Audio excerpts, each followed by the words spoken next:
Mad Max. I've just finished the game and I will give you my opinion as honest as possible. What we already knew is that Mad Max is vehicular combat. So you will be driving your car a lot, you will have some weapons on car. So apart from ramming, you will also have shotgun, thunder spoon, which will fire explosives similar to missiles. You will also have sniper rifle, which is very handy. And you can install side burners that will burn enemy cars and tires. But you will be very limited in ammo, so every shot counts. In example, you can tweak 18 different stats on your car in your garage. But what came as a surprise to me is that you will have to spend a lot of time in hand-to-hand combat. And I have spent much more time in hand-to-hand combat while playing Mad Max than in all other games combined. And I must say, it's easy, it's fun, and it's at times rewarding. This is the game's biggest plus and minus at the same time. I will explain why. Plus is because it's really fun to parry enemy attacks, evade them, and strike back in perfect counterattack. It looks pretty, and when you enter Fury mode, it will be very nicely animated, so you can actually fight many enemies at the same time. Minus is because if you do something for more than you should, it will become very repetitive. But the game's biggest problem is not even that. There is just not enough of different enemies, weapons, and things that make you entertained and busy. But all in all, Mad Max is a very unique game. There are just no other games like Mad Max. Similar in some ways, yes. If you ask me about what is the closest experience I've had in games comparing to Mad Max, I would say Rage. But Rage had a lot of different enemies that are seen in fantasy games like mutants, huge mutants and different kind of monsters. Well, Mad Max has only humans. And you can take out any human anytime, even in the beginning of the game, if you know what you are doing. That means there is nothing that prevents you from doing whatever you want. It's good because you don't care what level you are, what you can, you just go and do what you want. In fantasy games there's a barrier usually, there are strong enemies and you can't do anything with that, so you will have to grind, improve your skills and come back later. In Mad Max you don't need that, you don't need to grind, you just go and do what you want. At the same time, if you kill hundreds and hundreds and hundreds, it's not interesting anymore. You will encounter some bosses with some specific weapons, but they are not hard. Mostly they will just require slightly more time spent on them. The main story is very short, really 15 missions only. There's one game which made me very disappointing because of storyline. It was XCOM Enemy Unknown. I bought the game on Friday and completed on Monday, and that was on second hardest level. I was very disappointed because I hoped to play it for a week, at least a week. Mad Max is not that bad, but still, it's very short stories. There are many side stories, many side activities, but we all know that we can do any side activity only as many times as we can, until we get bored. And while there are many different side activities, all in all they are similar and you will be doing same stuff all over again. Again, if we compare to other games, I would say that Godfather comes into my mind, because you had to take over different shops and after taking over they will pay you every hour or so. Same happens here, if you take over camps, they will pay you in scrap. Scrap is money in Wasteland. However, there are some very interesting things going on. In example, camps have defenses that you should disable before you go in. And this is where your car comes very handy. With thunder spoon, harpoon, just ramming structures, and of course sniper rifle to take out from safe distance. Some camps are designed very interesting, they look pretty, and some of them are really huge, with a lot of verticality, up and down, and many times you will finish your mission by blowing stuff up, and that's really pretty and satisfying. I must confess, I really enjoy post-apocalyptic games, my favorite being Fallout of course. So in my opinion, setup is very good. A big map to play with some very interesting places to visit, and designers and artists did a good job in representing future. In example, you can just go up in a balloon and have a good vantage point, observe all around you, mark points of interest on your map, then visit them later.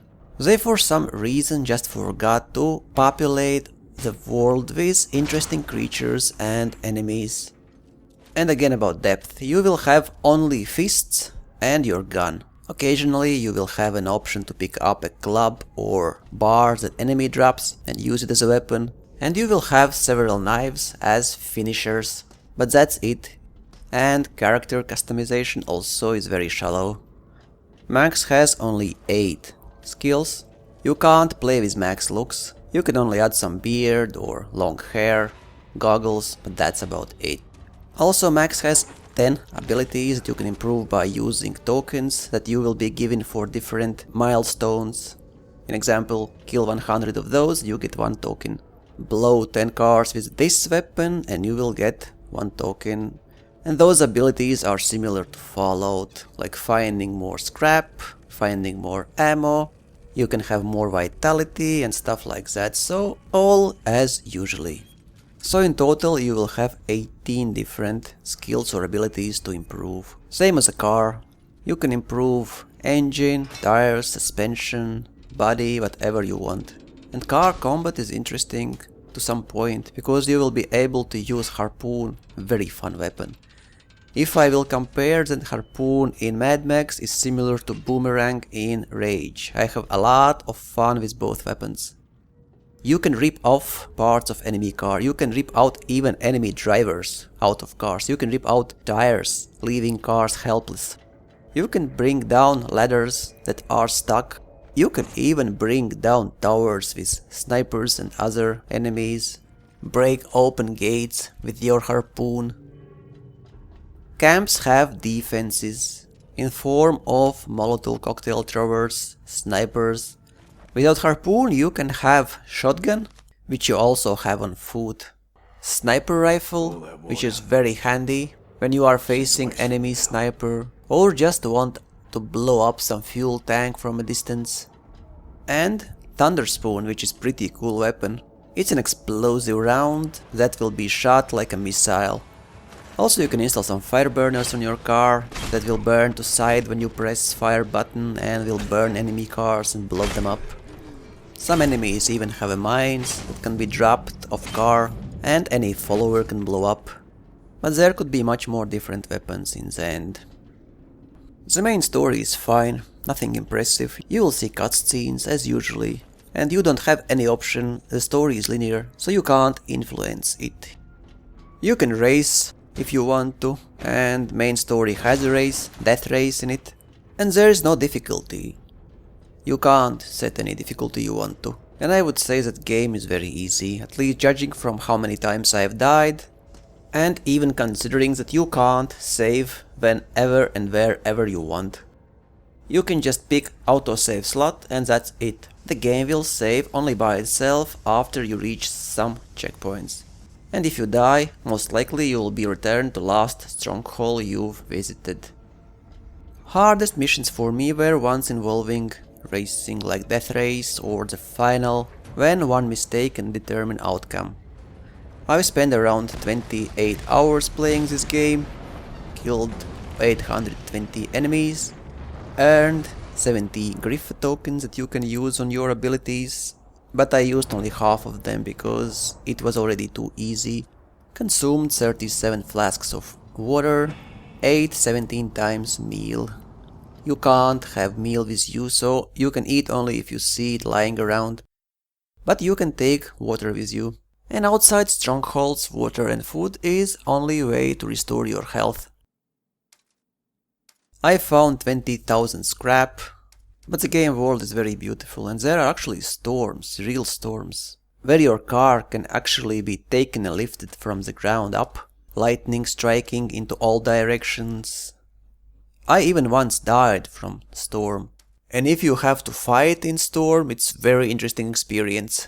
Rubble flying around, hitting you and damaging, sometimes you will be thrown away. Very funny. For this game to be great, there really should be more weapons and more enemies. Otherwise you will just play it and forget about it. All in all, I like the game and I'm really looking forward to see part 2, which should include much more options for enemies and weapons you have. If you can get it for like 20 euros and you like such setup, futuristic post-apocalyptic setup, give it a try. 50 euros in my opinion is slightly too much. My final rate would be 5.5 from 10. The game has potential, but it clearly lacks some depth. Now I'm looking forward very much to Fallout 4. I'm sure Fallout 4 I will be playing for many weeks. In this video you have seen very little from car combat and taking over a camp.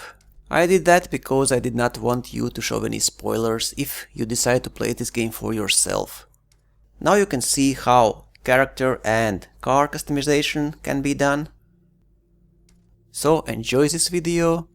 If you are not planning on playing Mad Max, you can take a look at my playthrough videos and maybe you will decide that this game is worth a try.